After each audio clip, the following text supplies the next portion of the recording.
Hello and welcome. In this lecture, I am going to explain the derivation of equations of motion, that is second and third equation of motion by algebraic method. आप सभी का स्वागत है। इस lecture में मैं second और third, दूसरी और तीसरी जो इक्वेशन ऑफ मोशन है, दोनों इक्वेशंस ऑफ मोशन को अलजेब्रिक मेथड से डिराइव करना सिखाऊंगा।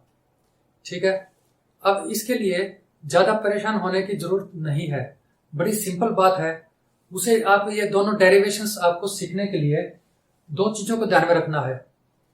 पहली बात है कि भी जो एवरेज वेलोसिटी है, एवरेज वेलोसिटी को कैलकुलेट करने के लिए दो फार्मूले यूज होते हैं।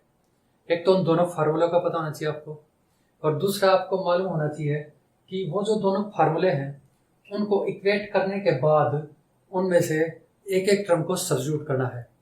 अगर आपने ये दोनों काम कर दिए तो दोनों डेरिवेशंस बड़ी सिंपल हो जाएंगी। So let's begin. यहाँ पे देखिए, हम पहले सेकंड इक्वेशन को डिराइव करेंगे, उसके बाद थर्ड इक्वेशन को।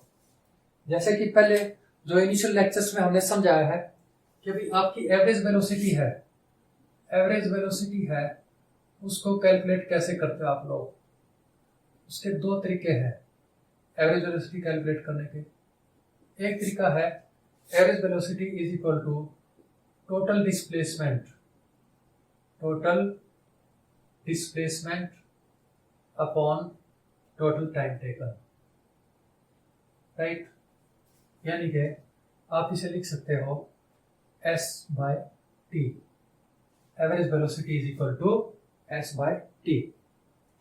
दूसरा जो है एवरेज वेलोसिटी का फॉर्मूला, आप लोगों ने उस टाइम पे जब भी सीखी थी एवरेज वेलोसिटी टर्म, मैंने एक्सप्लेन की थी, उस टाइम पे बताया था कि average velocity can also be calculated by calculating the average of initial velocity and final velocity. यानी कि इसका फॉर्मूला बनता है आपका initial velocity plus final velocity, क्योंकि ये दो टर्म्स हैं, इनको क्या करोगे एवरेज निकालने के लिए दो से डिवाइड कर देंगे। यानी कि आपका फॉर्मूला बन गया u plus B by two, u plus B by two, right. Okay, अब क्या करते हैं, देखिए average velocity is equal to s by T and average velocity is also equal to u plus v by two. तो क्यों ना हम इन दोनों को इक्वेट कर दें, ठीक है। Okay, so let's write them as s by T, s by T is equal to u plus v by two. ठीक है, बड़ा सिंपल मतलब तरीका है ये लिखने का। अब क्या कर देंगे, आपको क्रॉस मल्टीप्लाई करना है, या कहो सिर्फ टू को इधर नहीं लेके आना बट टी को उस साइड लेके जाना है, और you can write s is equal to u plus v by two multiplied by T, multiplied by T. अब यहां तक मेरे ख्याल से कोई डाउट नहीं होना चाहिए, ठीक है। अब इससे आगे क्या करना है, बहुत ही आसान काम है। ये जो v है, according to first equation of motion, v is equal to u plus A T. यानी कि इस v की जगह आप लोगों ने क्या करना है, u प्लस ए टी को सब्स्टिट्यूट करना है, ठीक है। So we can write s is equal to u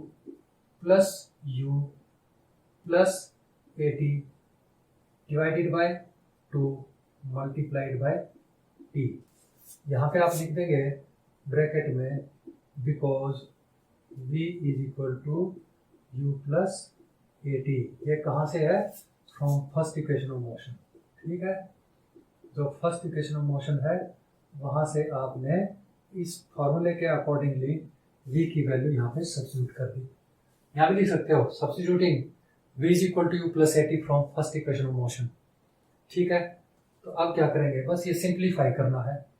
सो आप आगे करेंगे और you say this implies that s is equal to 2u plus A T, right, upon 2 multiplied by T.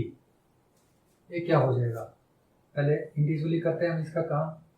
तो 2u को 2u से डिवाइड करेंगे, 2u बाय 2 प्लस AT/2 और multiplied by T। ठीक है, अब यहाँ पे पंगा ये पड़ता है, कई बार बच्चे मैथमेटिकल कैलकुलेशंस बड़ी गलत करते हैं, गलत तरीके से। इस 2 से इस 2 को काट देंगे, खत्म ही हो गया भाई, फिर वहां पे तो 80 बच जाएगा। ठीक है, वो 80 अकेला किसी काम का है नहीं। तो you try to like open up the terms, तो it becomes easier for you to understand and move forward. अब ये 2 से 2 कट गया। अब क्या करेंगे, आपको करना क्या है कि अभी अब T से दोनों टर्म्स को मल्टीप्लाई कर दीजिए। S is equal to UT, right, UT plus AT square by 2, और you can write it as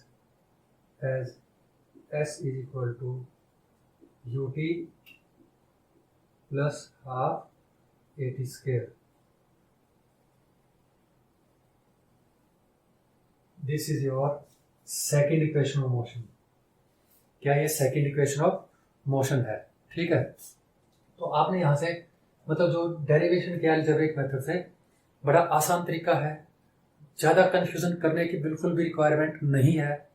करना क्या है, सबसे पहले यू मस्ट रिकलेक्ट कि अभी एवरेज वेलोसिटी को कैलकुलेट करने के 2 फार्मूले हैं, 2 तरीके हैं। एक तो है total displacement upon total time, यानी कि average velocity is equal to S upon T। दूसरी बात क्या है कि average velocity is also equal to U plus V divided by 2, यानी कि initial velocity plus final velocity divided by 2। अब ये दोनों चीज़ें हैं, ये दोनों बराबर होनी चाहिए। ठीक है, दोनों बराबर है तो हमने क्या कर दिया, इनको क्या कर दिया, लाइक इक्वेट कर दिया। अब क्या किया कि भाई T को उस साइड लेके गए हैं, उसके बाद क्या किया, V की जो वैल्यू थी V is equal to U plus AT according to first equation of motion, उसे यहाँ पे सब्स्टिट्यूट कर दिया।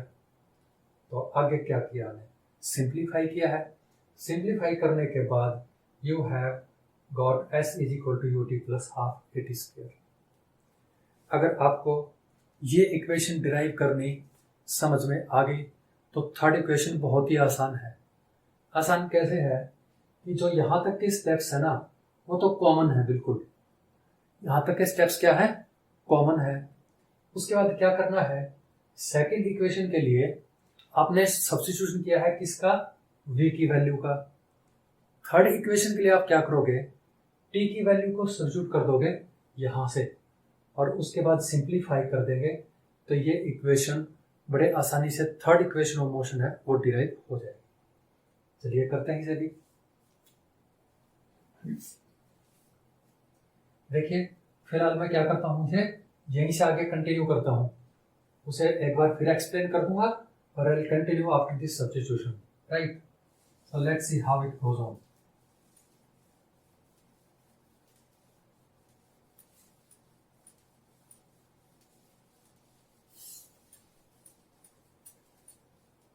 तो भाई यहाँ तक तो ये ठीक था, दोनों ही बातें देखिए एक बार फिर से रिपीट कर दूं मैं कि अभी average velocity is equal to S by T, यानी कि डिस्प्लेसमेंट अपॉन टाइम।